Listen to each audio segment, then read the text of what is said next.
পঞ্চম শ্রেণীর প্রথম সাময়িক পরীক্ষা 2026-এর আজকের ভিডিওতে আমরা বাংলাদেশ ও বিশ্ব পরিচয়ের প্রশ্ন সম্পর্কে তোমাদের সাথে আলোচনা করব বা একটা প্রশ্ন তোমাদেরকে দেখাবো যে এই বাংলাদেশি বিশ্ব পরিচয়ের প্রথম সাময়িক পরীক্ষার প্রশ্নটা কী ধরনের হবে। আর এটা হচ্ছে একটা স্কুলেরই পরীক্ষার প্রশ্ন। তো আশা করি এই ভিডিওটা দেখলে তোমাদের এই বাংলাদেশ ও বিশ্ব পরিচয় প্রশ্ন সম্পর্কেও ধারণা হবে এবং এখান থেকে তোমরা অনেক প্রশ্ন কমন পাবা। তো এখানে দেখো পূর্ণমান হচ্ছে 100 মার্ক এবং এর জন্য সময় থাকবে 2 ঘন্টা 30 মিনিট। প্রথমে আছে কি সংক্ষেপে উত্তর দাও।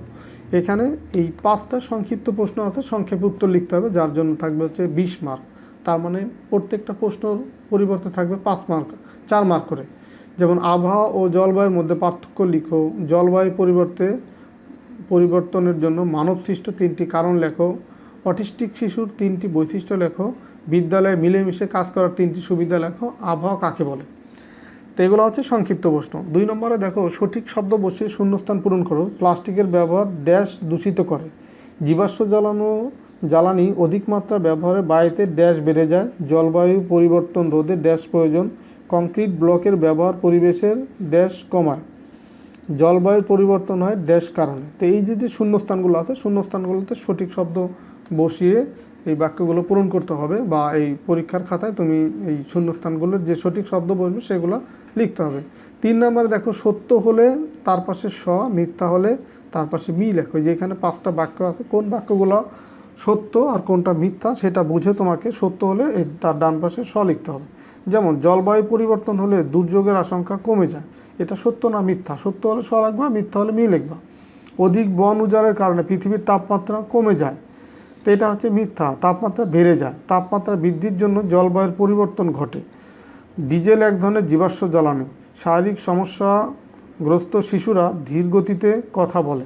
তো এই 5টা বাক্যের ভিতরে কোনটা সত্য মিথ্যা সেটা বুঝে তোমাকে লিখতে হবে। 4 নম্বরে দেখো যে বাম পাশের সাথে ডান পাশের মিল করা। তো এই বাম পাশে আছে 4টা বাক্যের অংশ আর ডান পাশে আছে তোমার 6টা বাক্যের অংশ।